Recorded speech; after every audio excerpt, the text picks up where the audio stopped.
Hebreus 10, vamos fazer a leitura do versículo 37 em diante.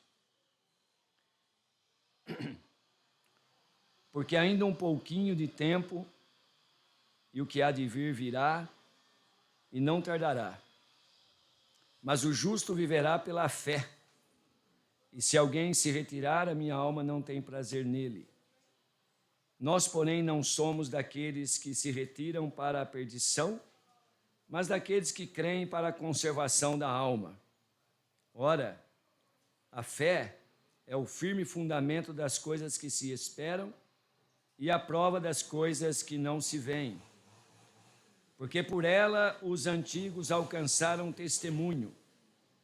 Pela fé entendemos que os mundos, ou universo, pela palavra de Deus foram criados, de maneira que aquilo que se vê não foi feito do que é aparente.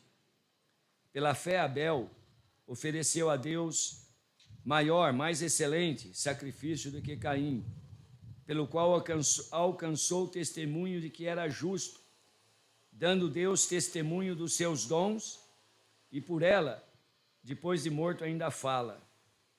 Pela fé Enoque foi trasladado para não ver a morte, e não foi achado, porque Deus o trasladara, visto como antes da sua trasladação, alcançou o testemunho de que agradara a Deus.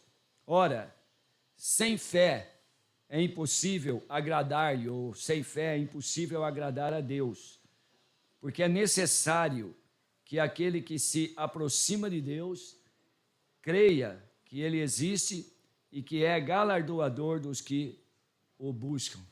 Obrigado. Então vamos ficar com essa leitura, por enquanto.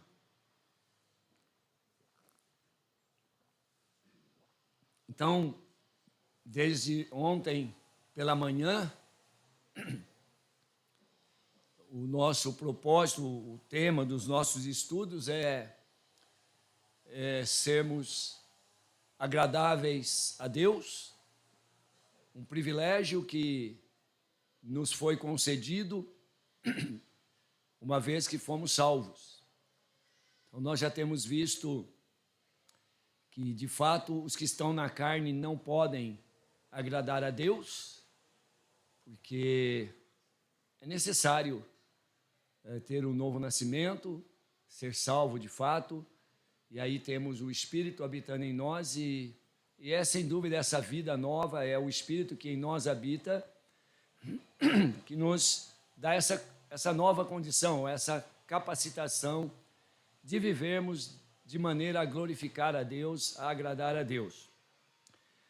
Ontem à noite, no primeiro estudo de ontem à tarde, na verdade, então nós começamos a ver sobre a fé, como diz este verso 6, sem fé é impossível agradar a Deus. Aqui, embora nós possamos incluir o fato de que tudo começou pela fé, a fé vem pelo ouvir, precisamos primeiro exercer fé para sermos justificados. Todo o nosso relacionamento com Deus, ele tem como base a nossa fé. Sem fé é impossível agradar a Deus. A nossa conversão, a nossa justificação, a nossa salvação iniciou justamente pela fé. Tendo sido, pois, justificados pela fé, temos paz com Deus, porque pela graça sois salvos mediante a fé, por meio da fé. Mas o escritor aos Hebreus não está apenas, ou não está principalmente falando da salvação pela fé, mas ele está falando de uma vida vivida pela fé, um andar, podemos assim dizer, pela fé, como cantamos de fato no primeiro hino. Confiar, obedecer, se contentes em que é uma vida pela fé. O justo, ele não é apenas salvo, ele é salvo pela fé, ele foi justificado pela fé, mas o justo viverá pela fé. O justo viverá pela fé. E se ele retroceder, pode estudar mais esses versículos, a minha alma não tem prazer nele. Deus não tem prazer numa vida que não é vivida numa dependência dele, não é vivida pela fé. E ontem eu expus aqui, eu quero continuar agora, de aquilo que eu chamei de três fundamentos, onde nós vamos alicerçar a nossa fé, onde nós vamos basear a nossa fé. Porque a fé não é otimismo, a fé não é pensamento positivo. Otimismo, pensamento positivo talvez sejam coisas até boas, mas falham, porque não passa de um convencimento interior. Não, vai dar certo, penso positivo, sou otimista, vai dar certo. Não, mas isso não é fé. Fé não é crer em qualquer coisa. Fé não é crer naquilo que eu quero, porque a fé, ela nunca vai falhar.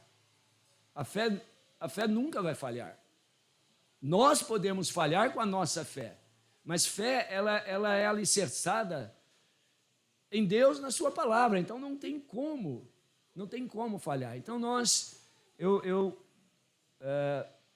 estou sugerindo três aspectos, três fundamentos inabaláveis, imutáveis, que nós temos que basear, né? É onde a nossa fé é firmada.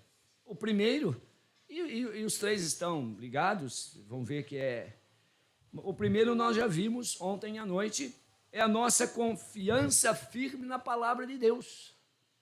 Confiança firme na palavra de Deus, uma confiança em que tudo que está escrito é a verdade, tudo que o Senhor tem falado na sua palavra é verdade, os princípios, os ensinos, tudo que temos nas Escrituras é a palavra de Deus. E uma vez que nós temos essa confiança fundamentada na sua palavra, a palavra do Senhor, ela permanece para sempre. A palavra de Deus, ela é imutável. Então, nós já temos visto ontem à noite sobre esse primeiro fundamento, vamos dizer assim, ou esse fundamento, essa base que nós podemos alicerçar a nossa fé. Deus falou, Deus inspirou as Escrituras, tudo que está escrito é verdade, e quanto mais nós lemos a Bíblia, quanto mais nós meditamos nas Escrituras, mais a nossa fé é fortalecida. A fé vem pelo ouvir da palavra de Deus, e a fé é fortalecida pela própria palavra de Deus. Então, o crente, o salvo, e mesmo aquele que ainda não é, mas o salvo, se ele quer viver uma vida de fé, progredir na vida de fé, ele tem que progredir no conhecimento também da palavra. E se aproximar dela com confiança, né? Com certeza. Né? Então não vamos repetir mais isso. Segunda base, bem ligada com essa primeira, obviamente, a nossa fé, eu vou usar uma redundância aqui, né? Ela é baseada numa confiança, fé é confiança, né? Fé já é confiança, mas é uma confiança firme nas promessas de Deus. Mas não é a mesma coisa? A palavra de Deus contém promessas, e a nossa fé, ela se alicerça, ela descansa, ela se apoia, a fé verdadeira, nas promessas de Deus. As suas promessas são sempre verdadeiras e infalíveis. Disse aquele profeta, que não é uma boa referência para nós, mas que não deixa de ser o Balaão, mas ele disse uma coisa certa: Deus não é homem para mentir, nem filho de homem, né, uma descendência, para se arrepender. E aí eu estou meio misturando a citação com aquele cântico, né? Se ele prometeu, ele há de cumprir. Se ele falou, é certo que fará. Não há dúvida disso. Então, as promessas as promessas do Senhor são imutáveis e infalíveis. Eu vou ler duas passagens, mas depois nós temos que desenvolver um pouquinho essa questão das promessas. Porque esses são princípios, os versículos que eu vou ler são princípios verdadeiros. Josué, capítulo 23. Josué, capítulo 23, e o versículo 14. Josué 23 e 14.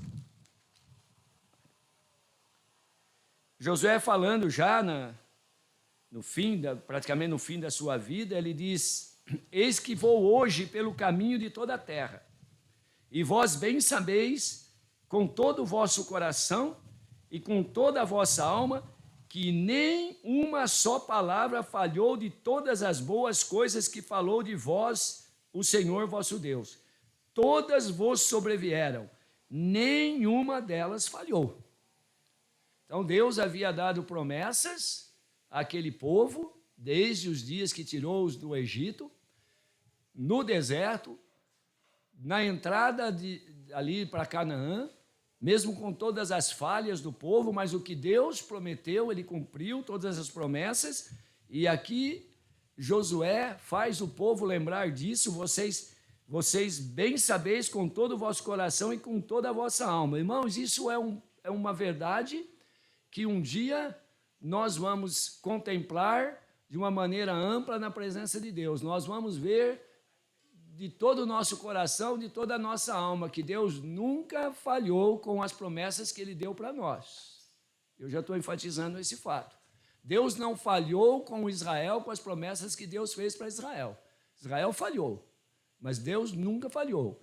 Então, Josué está enfatizando disso. Vós bem sabeis com todo o vosso coração e com toda a vossa alma.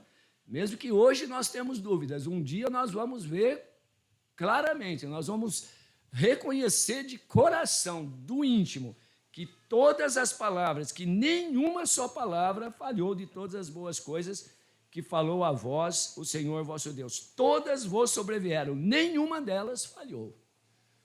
E outro texto em Romanos, capítulo 4, aqui nós temos promessa que Deus fez para Israel e ele cumpriu. E Romanos, capítulo 4, porque na Bíblia nós vamos encontrar promessas feitas a povos, promessas feitas a indivíduos, promessas feitas para o povo de Israel, né? E promessas feitas para a igreja. Então nós temos que saber discernir isso. Mas em Romanos capítulo 4, podemos ler a partir do verso 17, falando de Abraão,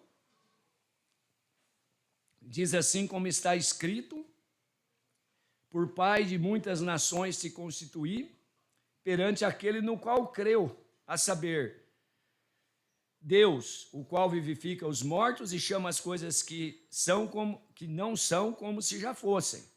É quando Deus prometeu para Abraão um filho, Sara era estéril, e depois, já idosos, não podiam ter filho, mas Abraão creu mesmo assim. Então Deus está chamando, ele vivifica, né? Chama as coisas que não são como se já fossem. Para Deus nada é impossível. E ele fala de Abraão aqui no verso 18, o qual, Abraão, em esperança, creu contra a esperança, tanto que ele tornou-se pai de muitas nações, conforme o que lhe fora dito: assim será a tua descendência. E não enfraquecendo na fé, não atentou para o seu próprio corpo já amortecido, pois era de quase 100 anos, nem tampouco para o amortecimento do ventre de Sara, e não duvidou da promessa de Deus por causa da incredulidade, mas foi fortificado na fé, dando glória a Deus, e estando certíssimo de que o que ele tinha prometido também era poderoso para o fazer. Então aqui nós vemos que Abraão recebeu uma promessa e ele, em esperança, creu contra a esperança. Como é isto? Bom, em esperança, ele creu contra a esperança. Humanamente falando, ele não tinha nenhuma esperança de ter um filho com Sara. Primeiro porque Sara era estéril. Depois porque já ficaram velhos. E ele diz do amortecimento da sua carne. Ele já não tinha mais condições sequer de ter um relacionamento, talvez para ter filho. Mas Deus prometeu. E ele, em esperança, baseado na promessa, creu contra a esperança, baseada na impossibilidade humana, mas ele creu porque ele, como diz o versículo 19, não enfraquecendo na fé. Não enfraquecendo na fé. Ele não atentou para o seu próprio coração, não olhou para a impossibilidade, ele olhou para a promessa. Então as promessas de Deus, acho que isso é suficiente para dizermos que nós temos que colocar a nossa, né, a fé é uma confiança firme, inabalável nas promessas de Deus. Agora nós temos que tomar cuidado. E nós temos que entender. Deus fez promessas para povos, Deus fez promessa para indivíduos, para famílias. E nós temos que saber discernir aquilo que Deus prometeu para Israel e aquilo que Deus prometeu para a igreja, para a nossa dispensação. Quando nós vemos em nossos dias alguns pregadores falsos ensinadores, fazendo promessas de riqueza, fazendo promessas de prosperidade material, e usam textos fora do seu contexto, às vezes pegando aquelas promessas que Deus fez para Israel. Nós podemos aprender princípios, como eu estou procurando fazer. Deus fez promessas para Israel, Deus fez promessa para Abraão, e eles podiam crer nessas promessas porque eram infalíveis. Agora, nós não podemos pegar promessas que Deus fez para um povo e querer dizer que Deus fez para nós. Isso é forçar.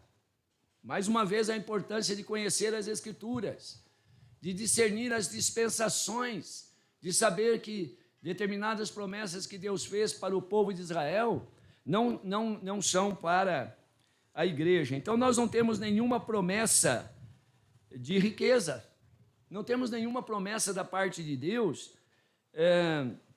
que Deus vai nos dar bens materiais. Se eu der o dízimo, então o Senhor vai prosperar. Não, Deus pode nos fazer prosperar materialmente, Ele até faz. Nós aqui no Brasil, nós somos ricos, irmãos. Nós somos ricos. Nós temos alimentos, variedades, nós temos teto, nós somos ricos em contraste com outros povos. Mas nós não temos essa promessa. Mas nós temos promessas de coisas relacionadas com coisas materiais. Eu gostaria de abrir com os irmãos, nós vamos ler 2, 3 textos, pensar em algumas promessas para nós, para a nossa dispensação. Talvez uma bem conhecida nessa área, Mateus capítulo 6, é por isso que eu pedi o hino, eu já tinha até passado para o Felipe esse hino, depois Mateus deixou aberto para escolher, eu escolhi ele de novo, né? Mas Mateus capítulo 6 está muito relacionado com a fé, com a nossa fé, o que nós vamos ver agora. Podemos ler a partir do versículo 25. Veja o que o Senhor promete, e isso é para nós. Isso é para a nossa dispensação, isso é para os discípulos.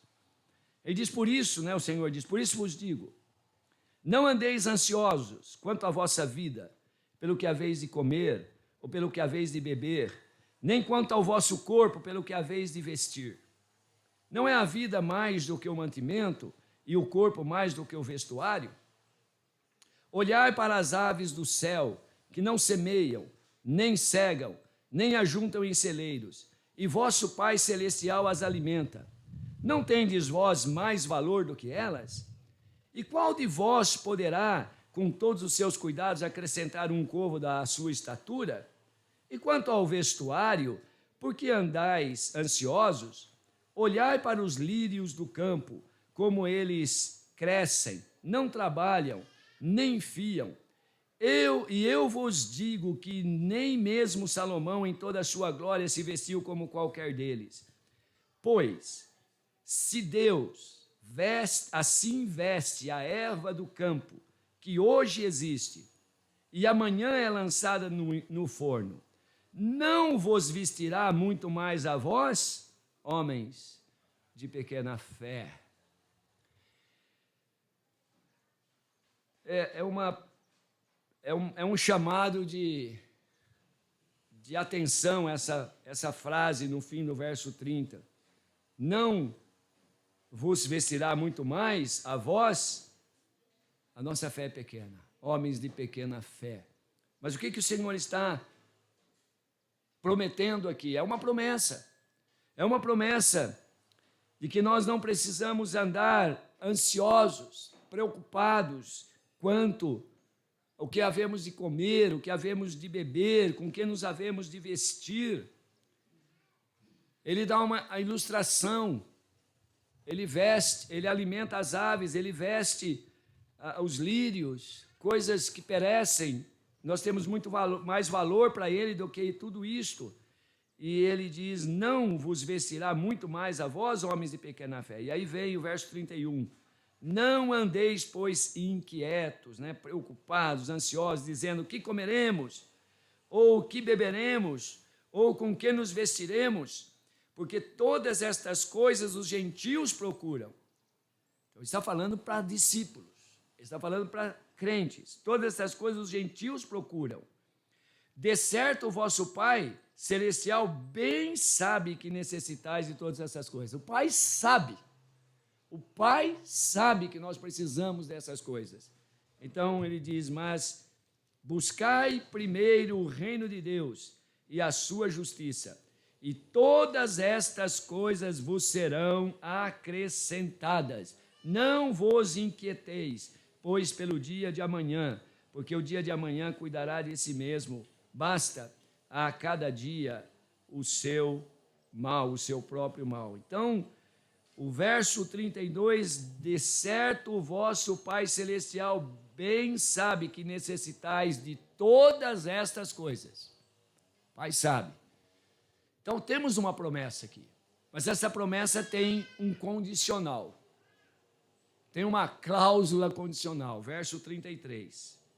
Buscai primeiro o reino de Deus e a sua justiça.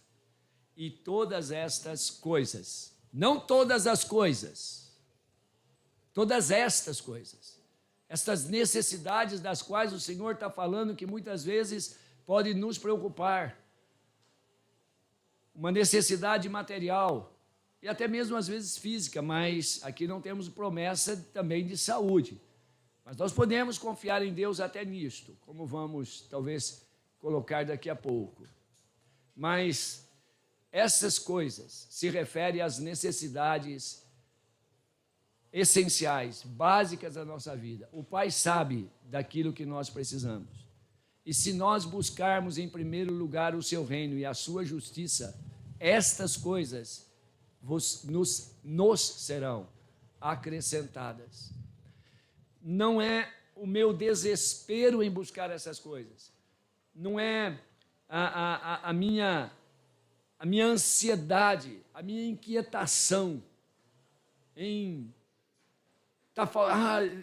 eu vou colocar em primeiro lugar, eu vou buscar primeiro Deus, o reino de Deus, a sua justiça. E o Senhor vai abrir as portas. O Senhor não vai deixar faltar.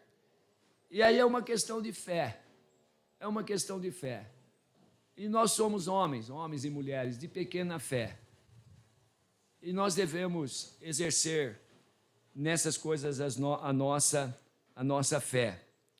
Então, isso não está relacionado com riquezas, isso não está relacionado com abundância, de exagero de muitas coisas, de dar para nós a casa para morar, o carro importado, o apartamento não sei aonde. Não é pecado ter essas coisas, irmão, não estou dizendo isso. Aqueles que têm essa condição, amém. Mas, de um modo geral, mesmo o irmão mais próspero materialmente, a sua confiança não pode estar nessas coisas, nas riquezas. Paulo, através de Timóteo, ele diz: exorta os ricos que não coloquem a sua confiança nas coisas estáveis, na instabilidade das riquezas, mas em Deus, em Deus. A nossa confiança tem que estar em Deus. E quando a nossa confiança está em Deus, então nós não estamos preocupados em muitas coisas. Vamos ter, se o Senhor assim quiser, o Senhor sabe que se eu fosse... Eu sou rico, eu tenho o básico, eu sou rico porque eu acho que eu sou rico, eu me considero ótimo, graças a Deus, Deus nunca... Eu tenho mais do que eu preciso, é isso. Então é rico, quem tem mais do que eu preciso, né? Tá bom, tá? Eu tenho em abundância, eu não preciso mais do que eu tenho. Mas cada dia, cada mês eu dependo do Senhor.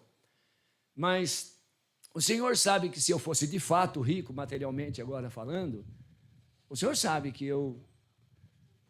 eu faria com as riquezas.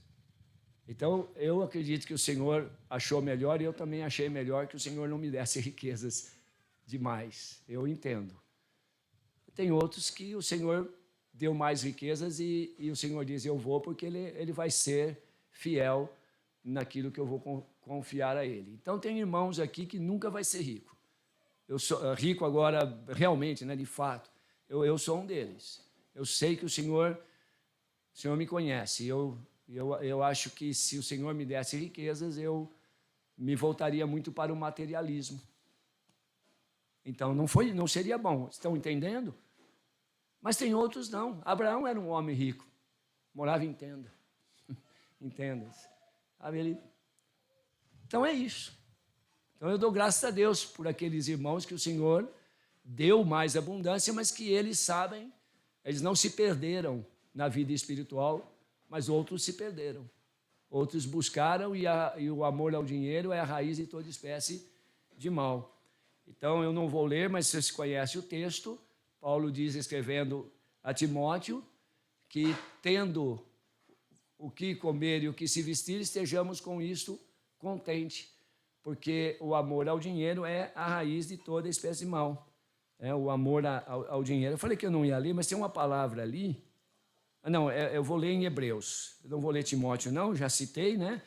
Essa parte, mas Hebreus capítulo 13,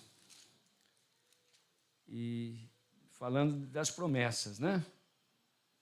Para não fugir muito, a promessa do necessário. Mas a parte material talvez é a parte que mais pega, né, na nossa vida espiritual. A preocupação com riquezas.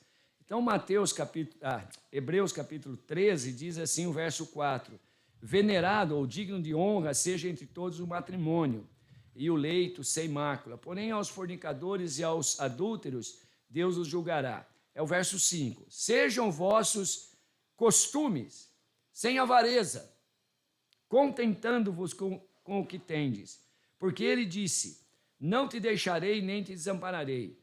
E assim com confiança ousemos dizer: o Senhor é o meu ajudador e não temerei o que possa me fazer o homem. Então, verso 5, sejam vossos costumes. Costumes aqui é modo, outra vez, seja a vossa vida, né? Na verdade, o termo é seja a vossa maneira de viver, seu modo de vida, sem avareza. E a palavra aqui, sem avareza, é uma palavra só. Eu não sei o grego, não. Mas é uma palavra só que começa com A, não, A, né? Atípico, não típico, anormal, não normal. Começa com A, Depois veio a palavra filéus, que é um amor, um gostar daquilo. E depois veio a palavra que indica avareza. Então ele está dizendo, não amor pelo dinheiro. Não amor, seja o vosso costume, não amor pelas coisas materiais, não amor à avareza. Não ame isso. Não ame. Não ame. Porque ele disse, não te deixarei. Ele disse, não te deixarei, nem te desampararei.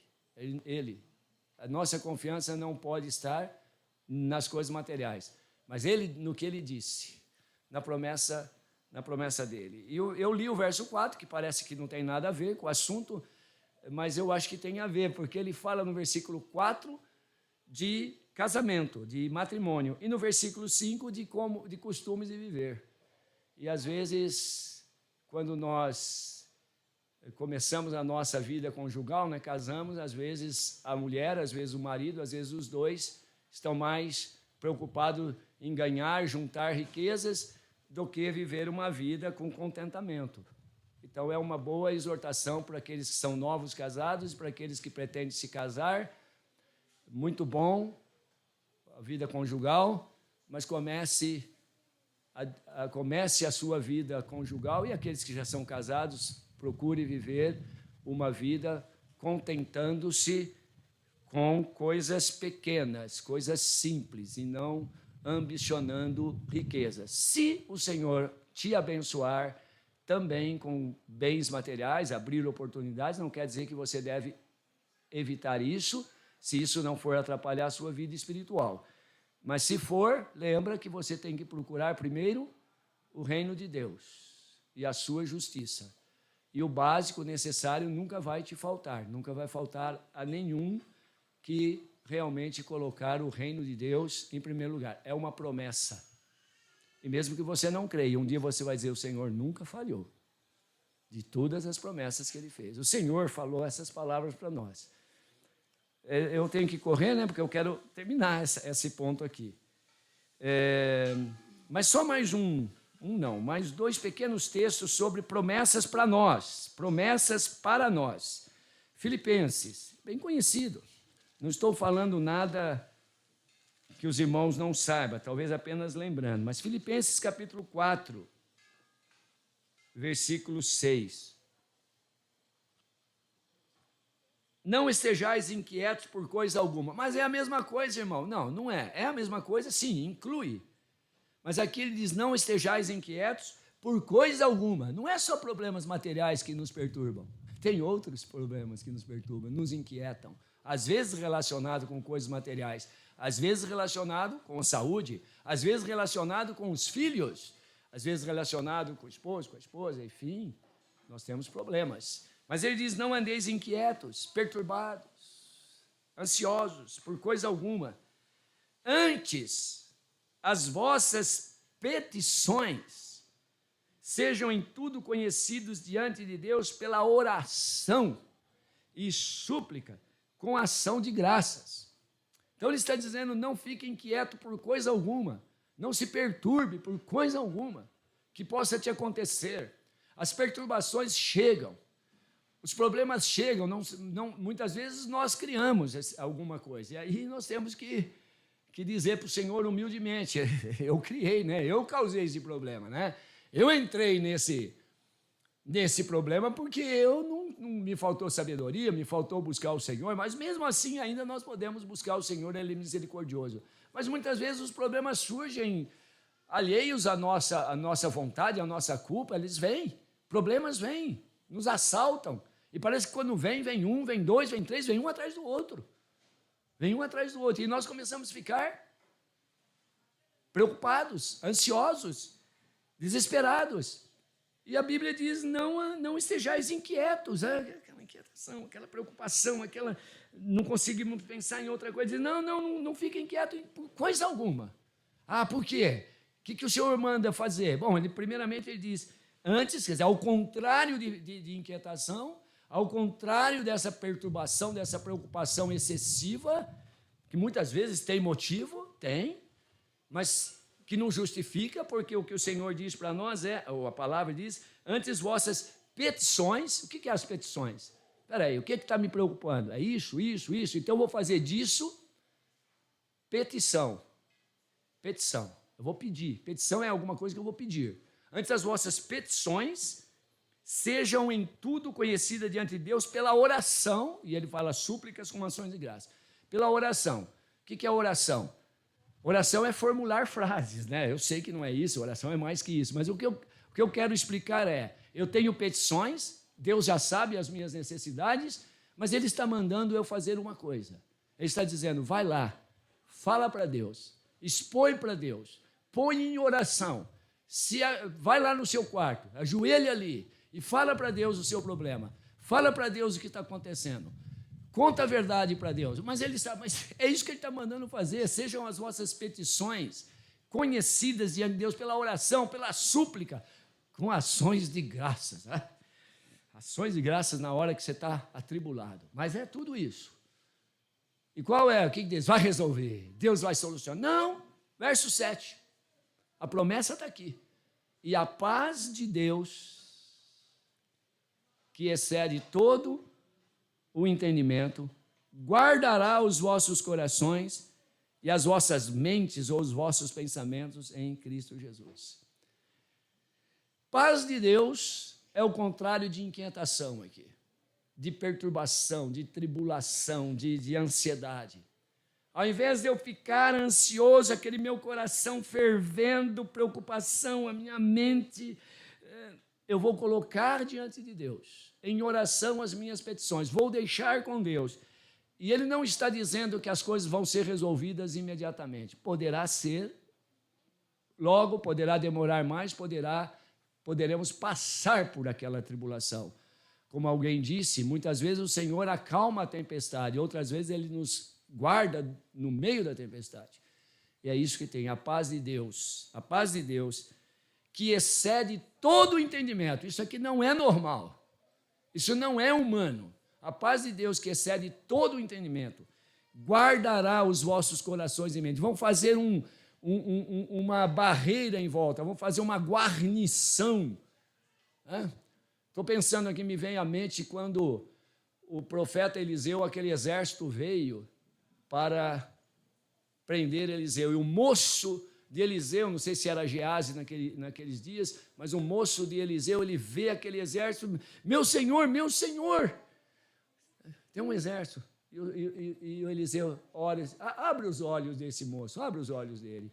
E o Senhor abriu os olhos dele e havia um exército muito maior, muito mais poderoso em torno, protegendo o profeta daquele outro exército que vinha. A paz de Deus, ela faz isso, ela faz uma guarnição em nossas mentes e coração, de maneira que aquela ansiedade, aquela preocupação, de uma maneira inexplicável, porque a paz de Deus excede todo o entendimento, Ele não está mandando a gente entender, mas Ele está dizendo, confia. Então, as promessas, é uma promessa essa. Muitos irmãos aqui já têm experimentado, eu já experimentei muitas vezes, e outras vezes eu falhei, porque eu não fui buscar não firmei a minha fé nessa promessa. Então, sempre que estivermos diante de ansiedades, dificuldades, nós podemos recorrer a isso. Não andar inquieto por coisa alguma, mas colocar diante de Deus as nossas petições, pela oração e súplica. E um último texto, e depois vou rapidamente, eu acho que eu vou rapidamente para o último ponto, não vou prometer não, mas 2 Coríntios, eu estou tentando destacar algumas promessas que temos, e não são só essas. Um bom exercício é você ler o Novo Testamento, que é mais para nós, para a nossa dispensação, e ver essas promessas. E vocês vão perceber que elas estão mais ligadas com bênçãos espirituais. Elas estão mais ligadas com uma confiança de coisas relacionadas com o nosso caminhar cristão, com o nosso testemunho cristão. Mas 2 Coríntios, capítulo 4,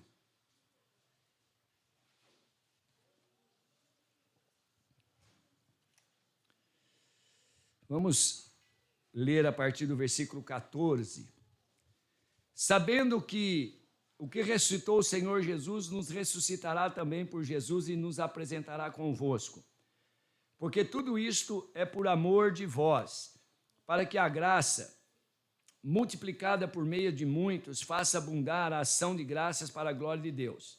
Não vou explicar o texto todo, os irmãos, o contexto começa até lá, pelo menos lá no verso 8, a gente está lendo aqui. Versículo 15. Porque tudo isto é por amor de vós, já li, né? Para que a graça seja multiplicada por meio de muitos, faça abundar a ação de graças para a glória de Deus. Verso 16. Por isso não desfalecemos, mas ainda que o nosso homem exterior se corrompe, o interior, contudo, se renova de dia em dia. Porque a nossa leve e momentânea tribulação produz para nós um peso eterno de glória muito excelente. Não atentando nós para as coisas que se veem, mas para as que se não veem, porque as que se veem são temporais e as que se não veem são eternas. Então, verso 17, a nossa leve e momentânea tribulação produz, é uma promessa ou é uma verdade que a palavra de Deus nos apresenta, que a nossa leve e momentânea tribulação, por causa, você vai ver o contexto, por causa das coisas de Deus, por causa do nome dele, produz para nós um peso eterno de glória muito excelente, não atentando nós para as coisas que se veem, mas as que se não veem, porque as que se não veem as que se veem são temporais e as que se não veem são eternas.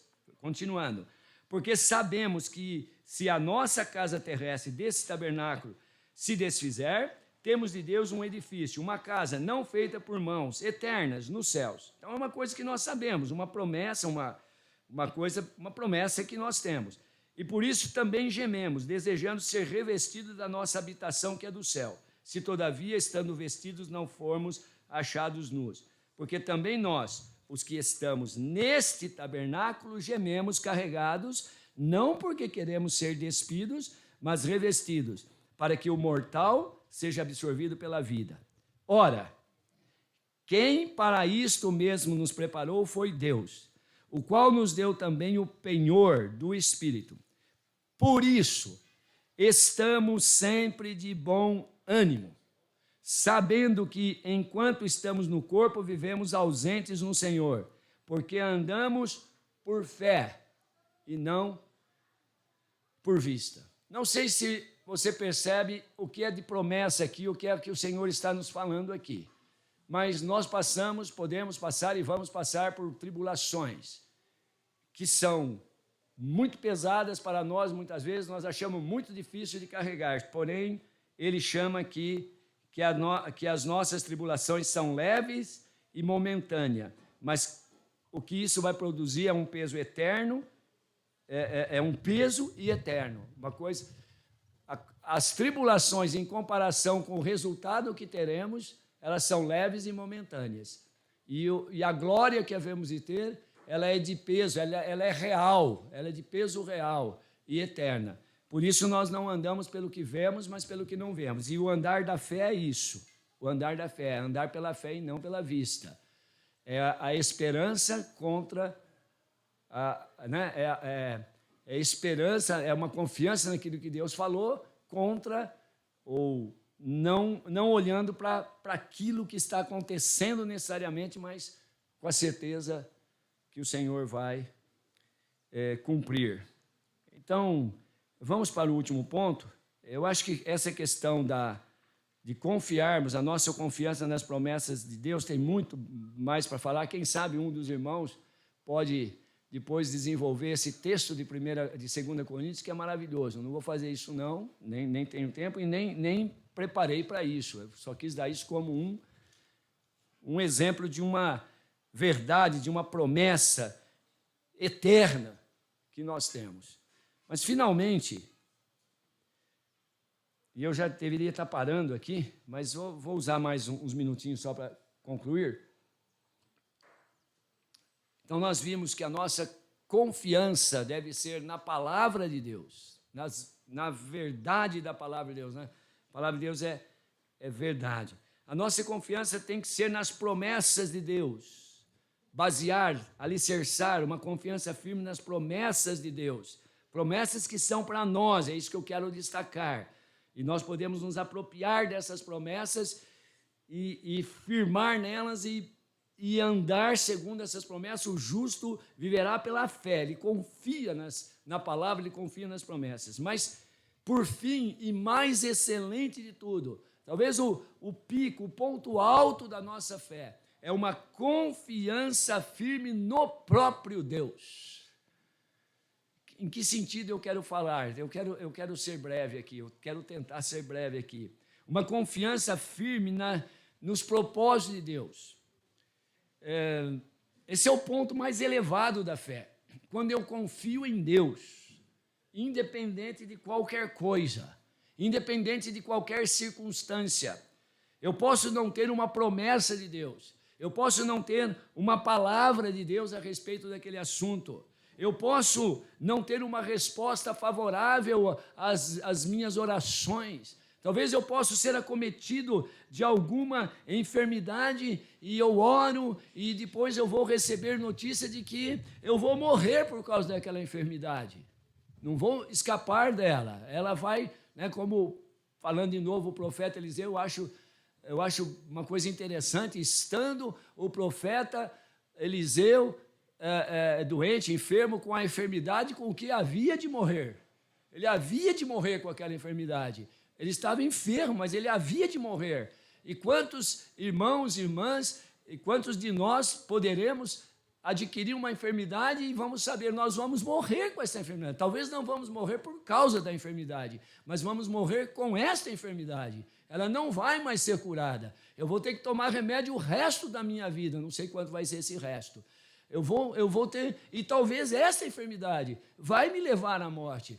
Então, eu posso ter condições desfavoráveis e, como talvez um exemplo que eu acho mais típico, mais clássico é Jó. Jó perdeu tudo. Gente, Jó perdeu tudo. E quando eu falo tudo, eu não estou pensando só nas riquezas, mas Jó perdeu 10 filhos. 3 filhas e 7 filhos. Isso é duro, isso é difícil, isso é horrível. Ele perdeu tudo. Literalmente, né? Esses dias o irmão brincou, comigo, ele falou assim, pobre só fala que perdeu tudo, né? Ou por causa da nossa mudança, falou, agora você viu, o irmão brincou, né? Falou, agora você viu como você tem muita coisa, né? Na mudança é que você vê como você tem mais do que você pensava. Você diz, pobre não tem nada, né? A hora que você faz mudança, você fala, nossa, quanta coisa, né? Mas Jó tinha. E Jó tinha muito. Mas ele perdeu tudo. Mas a sua sinceridade, a sua fidelidade. Lembra o que ele disse? Deus deu, Deus tirou. Bendito seja o nome do Senhor. Então, uma confiança firme no próprio Deus. Como assim? Se Ele quer, se Ele quis, não sei por que Ele quis, não sei por que Ele permitiu, não tem problema, todas as coisas cooperam juntamente para o bem daqueles que amam a Deus, todas as coisas mesmo. Bom, esse versículo requer interpretações, mas serve como uma citação ainda que superficial, se Deus permitiu. Estou lembrando mais uma vez daqueles amigos de Daniel, quando podiam dizer para o rei, o nosso Deus, se Ele quiser nos livrar, Ele pode, mas se Ele não quiser, também não tem problema não, nós confiamos nele. Eu acho que isso está ligado com 2 Coríntios, onde acabamos de ler, as nossas leve e momentânea tribulação produz para nós um peso eterno de glória. Então, se Deus permitir coisas aqui, que vamos sofrer, nem isso não deve tirar a nossa confiança em Deus. E para terminar, e quem sabe ajudar a entender o que eu estou pensando aqui, como a nossa confiança tem que estar em Deus, acima de qualquer circunstância, permita Ele o que Ele quiser, aconteça o que Ele permitir. Eu oro a Deus que não aconteça comigo nem um décimo, nem um milésimo do que aconteceu com Jó, porque eu não sei se eu teria a mesma atitude de Jó. Então, eu estou falando de uma fé que deve ser vista em nós, mas que eu não sei se eu tenho.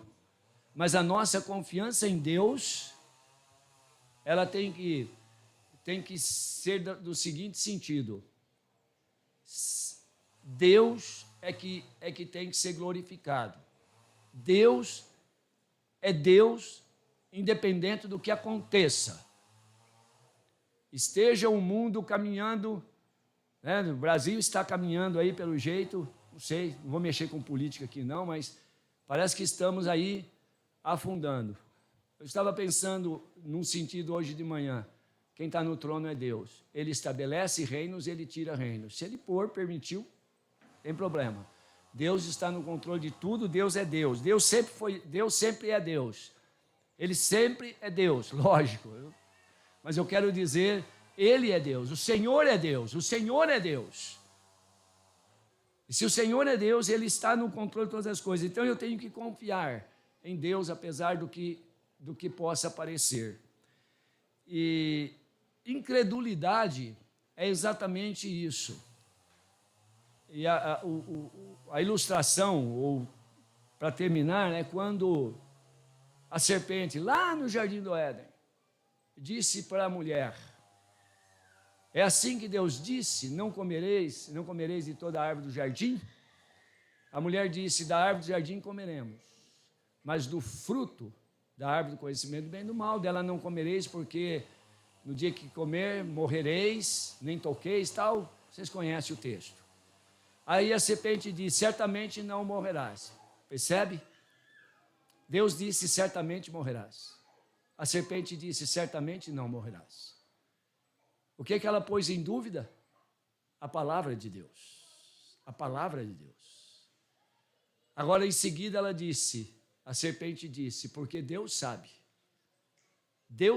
que no dia que vocês comerem, vocês vão ser igual a Deus, conhecendo o bem e o mal. É como se ela estivesse sugerindo: Deus não quer isto. Deus não quer o bem de vocês. Deus não quer que vocês sejam como Ele. Por isso que Ele não quer que você coma esse fruto. Se a serpente pôs primeiro a dúvida na palavra de Deus, agora ela põe a dúvida na própria intenção de Deus. A serpente diz para a mulher, em outras palavras: Deus não quer isso. Deus sabe que se vocês comer, vocês vão ter coisa que Ele não quer que você tenha. Era isso? Obviamente não. Mas o que eu estou querendo é: a incredulidade nos leva a duvidar da palavra de Deus e das próprias intenções e propósitos de Deus. Mas a fé. E a fé nos leva a confiar na palavra de Deus. E a fé no seu nível, se é que posso dizer assim, mais alto, nos leva a confiar no próprio Deus, seja em que circunstância for, seja em que condição for. Deus está no controle, Deus está no comando, Deus está permitindo porque Ele quer, Deus pode me livrar se Ele quiser, e assim por diante. Então, sem fé é impossível agradar a Deus, porque é necessário que aquele que se aproxima, que aquele que quer ter um verdadeiro relacionamento com Deus, é necessário que aquele que se aproxima de Deus creia, lógico, que Ele existe, mas que Ele é real, que Ele é Deus e que é galardoador daqueles que o buscam. Deus recompensa aqueles que o buscam, não com bênçãos materiais para nós hoje. Ele recompensa, Ele galardoa, Ele recompensa aqueles que o buscam. Mesmo que aqui nesse mundo nós não tivermos nada e passarmos pelas mais duras aflições, podemos confiar em Deus, que se nós estamos vivendo uma vida confiando em Deus pela fé, andando pela fé, nós seremos recompensados grandemente por Deus. Talvez não nesta vida, mas também pode ser aqui mesmo, durante a nossa vida. E como é recompensado, a alegria, o gozo indizível que nada substitui essa vida de relacionamento real com Deus, aquilo que somos com Deus, não aquilo que fazemos para Deus, mas aquilo que somos verdadeiramente com Deus. E assim a nossa fé em Deus vai ter a recompensa. Que Deus ajude a entender. Eu sei que muita coisa eu não consegui falar, e obviamente eu não vou conseguir mesmo, mas que Deus, o Espírito, possa dar o entendimento, para que mesmo que a gente não entendeu, ou mesmo que não conseguir transmitir tudo, mas que uma coisa possa ser o desejo dos nossos corações, a ambição da nossa vida. Eu quero viver uma vida de plena confiança na palavra de Deus, nas promessas de Deus e no próprio Deus.